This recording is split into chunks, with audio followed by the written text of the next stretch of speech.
I'm a psych major with no connections, no co-op, no business degree, no referral, no technical skills, and I still managed to land an internship at one of the biggest banks in Canada. My name is Kembh. I'm a third-year psychology student, and going into university, I knew I wanted to study psychology. I didn't really know what I wanted to do with that, but it was a start. My senior year of high school, I completed a co-op in a hospital in the mental health and rehabilitation ward and absolutely hated it.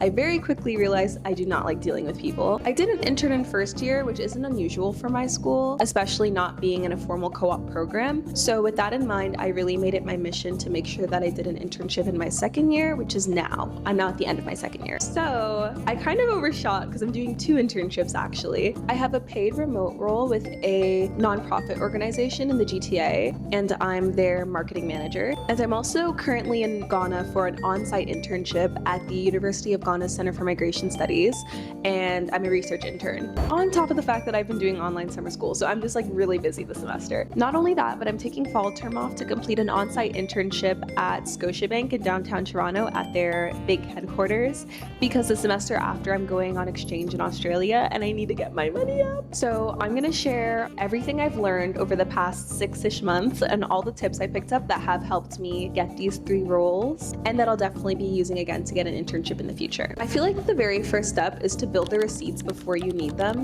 And what I mean by that is collect the real experience that you have had over the years and make them applicable to whatever type of internship you want to go into. For example, I had a lot of retail jobs before my first internship, and I really used that time to study consumer insights and behavior. I treated my club exec roles like real jobs. I took them very seriously and made sure to always deliver. And the projects I did for those clubs were perfect add-ons to my portfolio. So I didn't really have impressive jobs, but I found a way to describe normal jobs impressively. And because you're going to be doing so much outreach and doing so many things at once, you really want to stay organized. So I personally really recommend keeping some sort of spreadsheet that keeps track of who you reached out to, what you applied to. That way you kind of know where you should be following up and you have a better idea of where your hunt is kind of going. I personally use Claude Pro, and I basically used it as a personal assistant, so it made keeping track of everything super easy. I also used it to like help me with mundane things like cover letter writing or answering those automatic questions on job forms, just because I don't have time to create a personalized response for everything. Okay, this is a really big one. You might think that the right thing to do is to mass apply to everything you see,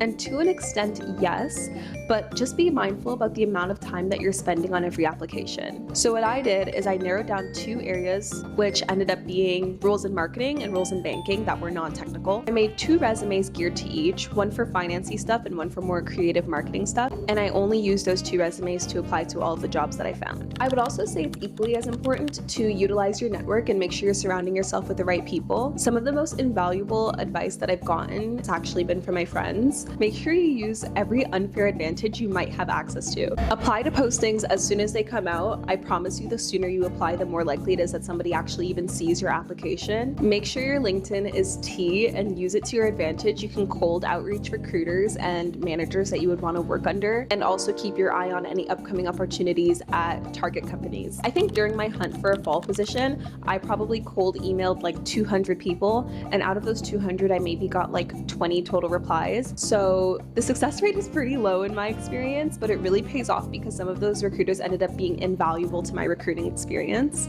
And with the reaching out to recruiters, you never want to email someone being like, hey, I see you guys are hiring, I really need a job, please hire me. You're always reaching out with the opportunity to get feedback, learn about their experiences, or see whatever words of wisdom they have to offer you. And if you want to get on their good side, it actually really helps to actually look through their LinkedIn and pick something that is interesting to you or that you like about it and start a conversation based off of that thing. For an example, I saw one of the recruiters at Scotiabank studied psychology at my school, and she's an alumni of my program. So I DM'd her and I was like, hey, you're doing what I want to do, help a girl out kind of thing. And they're more likely to respond to messages that feel a little bit more personalized rather than just like random ChatGPT, yeah, nothing burger messages, if that makes sense. And what happens when you do this is that recruiter has you in mind. So when a role comes up that they think you might be a good fit for, they're emailing you directly rather than you having to apply through a job portal. One of my friend's boyfriends actually suggested making a short intro video to send to recruiters to kind of introduce yourself, share your experience and your interests, and kind of help them be able to put a face to the name. So I picked 10 of my top companies. I made a video for each of them. I sent them to all the recruiters that I could find. Lo and behold, a couple of them ended up getting back to me. So although that strat that was really effective because it also set me aside from the other candidates, just because a lot of them weren't used to receiving a video like that before. It was very time consuming, so you really have to be committed, especially because you're probably going to spend like an hour each on these videos, and then you have to do 10 of them, and then you might not even hear back from some of the recruiters at some of the companies, so it can be pretty intimidating, but it's also really worth it if it does work out. Especially with how competitive the job market has been, especially for entry-level roles, I think honestly taking the extra step is like kind of worth it. This is a piece of advice that I'm really trying to start following myself, but please start building something,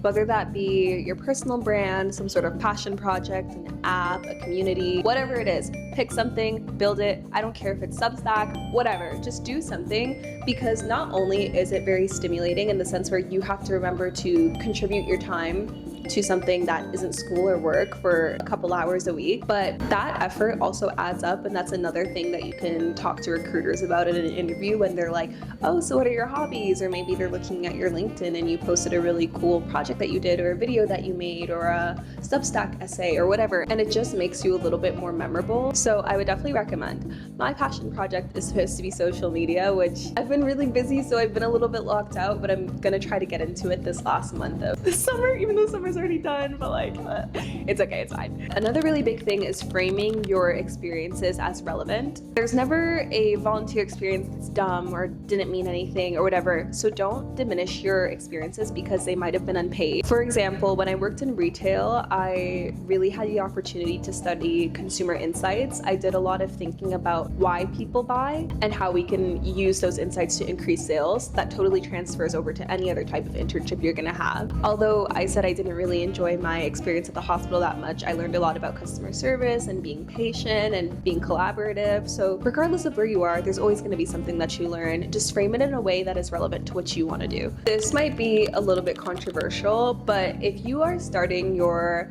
application process, don't apply to anything that has been posted over a week ago. And even that I say lightly, because personally I don't apply to anything that hasn't been posted within 24 hours. So if I know that I'm looking for a job, I'm getting on LinkedIn every day at the same time, and I'm filtering for last 24 hours and whatever was posted in that day I'm applying for. Because I know by the time you apply to that post that was posted 1 week ago, 2 weeks ago, 3 weeks ago, your application is already at the bottom of hundreds. So even if your application was amazing, you might not even get looked at. They might pick somebody from the top and not even get a chance to see yours. So it honestly just saves you time, and unless you've talked to a recruiter directly from that listing that already has 100 applications, I honestly just suggest moving on to the next thing. This is a really important one, and I cannot stress how vital this can be, but go to the networking events. Please go to the networking events. Even if they're online, go to those ones too, because you might think they're pointless and the people you're meeting from the company aren't even going to remember you anyways, and it's a waste of your afternoon and whatever else. But I've interviewed for companies whose recruitment process starts with attending a networking event, because what happens when you go is you have to sign in, and then your information is kept in that database, and then when the application portals open up, they're prioritizing those students who are at their events. So even if you've been to them in the past and you're kind of like, oh, like nobody really noticed me, I didn't really get a chance to stand out in front of the recruiter, it doesn't matter, because all that matters is that you checked into that networking event so you can get to the next step of that company's recruitment process. They also do campus days, like they'll come to your school for job fairs and stuff, so just make sure you go. And if you get to the point where you actually get an interview, do not fumble. Spend like 30 minutes to an hour every day rehearsing your questions and thinking about how you're going to respond. Make sure you're responding in a STAR format. STAR method just means like situation, task, action, response. When you're answering a question from a recruiter, you want to make sure that you're 1, telling a story, 2, telling it in chronological order, and 3, making sure that there's a resolution, and if not a resolution, what you took away from that experience to make sure that you can improve in the next part. LinkedIn actually helps a lot, and LinkedIn Premium is worth it for a period of time. I actually didn't have a LinkedIn account before this year. I made one specifically to look for fall internships, so I had to start my account from scratch. I built it up to 500 connections, made sure I have a bio, my work experience was updated, I had a profile picture, I was doing all the things. I don't know if it's like this for everybody, but my school, we get LinkedIn Premium for free for a year, so I activated that. And with LinkedIn Premium, you basically just get more like tokens or whatever to keep messaging people. So when you're trying to mass cold email and cold DM a bunch of people, that feature is really helpful. And I honestly found it pretty valuable to my applying, searching, hunting experience. So if your school doesn't do the like 1 year free premium thing or whatever, just honestly like pay for it for a month or two until you accept an offer, because if you're gonna be on it every day and devote like an hour to it every day, it's definitely worth it. Another thing that helped in my interviewing process was actually looking at what my team was working on and thinking about how they can improve on something that they're currently doing. For example, the role that I accepted for fall term, I saw that they had started a recent partnership with another bank, so I suggested a training structure that was relevant to the context that that bank was in. For some reason, I've been finding that the intern bar is super low. I'll do the like what I think is like the barest of minimum things. Okay, this might be for non-technical. If you're in like CS or Eng, don't listen to this advice. But I find that I'll do like the barest of minimum things and I'll really impress a recruiter or an interviewer, and I'm like, wait, like it's that easy? That's all I have to do? Spend an extra 45 minutes preparing this little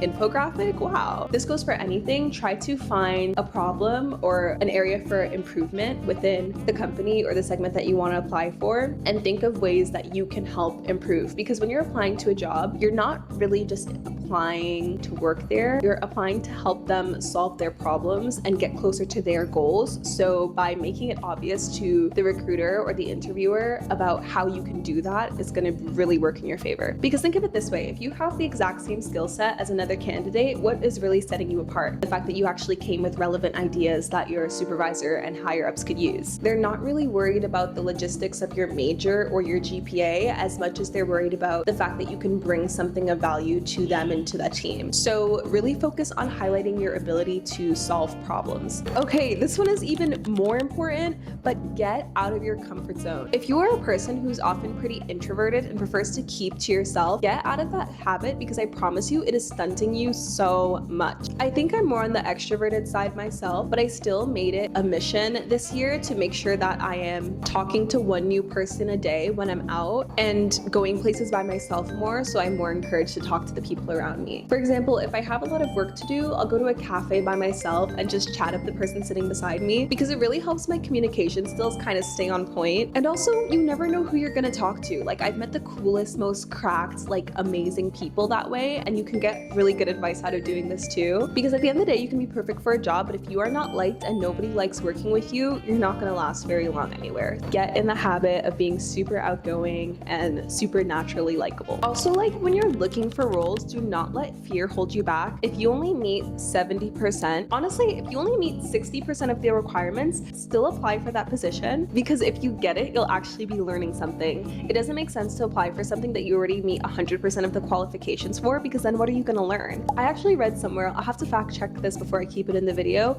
but women are actually way less likely to apply for roles that they don't meet all of the qualifications for, and men are more likely to take the risk. And it definitely pays off for men, so let's start doing that. Make sure to practice rejection therapy. When you're mass emailing and DMing and applying, you're gonna get a lot of no's and you're gonna get a lot of being ghosted, and the sooner you just get used to it and kind of suck it up and move on, the easier it's gonna be for you. Even if it was a role you were super excited about, don't get too hung up about it. If you didn't get it, that was probably for a reason, and your time will come. You'll find something that's for you. Peace and love, kumbaya, everything happens for a reason. So also, when you're doing your outreach, make sure you're not doing it in a way that's begging. When you're reaching out to somebody, you should be asking for a piece of advice or some insight on their career journey or something like that. Always ask the person questions about them, because people love talking about themselves, especially if it's something niche that like people aren't asking them on the regular. They're gonna remember that you asked them about them, and they're gonna love to want to talk to you because you're making them feel special. And it reads a lot better than you messaging them about yourself, because they don't know you. Why should they care? You know what I mean? Okay, so that's all I have for today. I'm gonna try to actually post on this channel, and I want to document the rest of my university experience. I'm 19 and halfway through my third year, so I don't have that much longer to go, but I have a lot of exciting things coming up, so I'm just gonna keep updating you guys. So if you want to stay up to date with me, subscribe and go apply to your thing. Good luck to all of you. Also, my other socials are in the description. Also subscribe, also follow me on Instagram, also do the other things. I'm gonna go tune into the FIFA game because I get sets tonight, and I honestly don't really care about it, but I want to go LARP involvement, so yeah.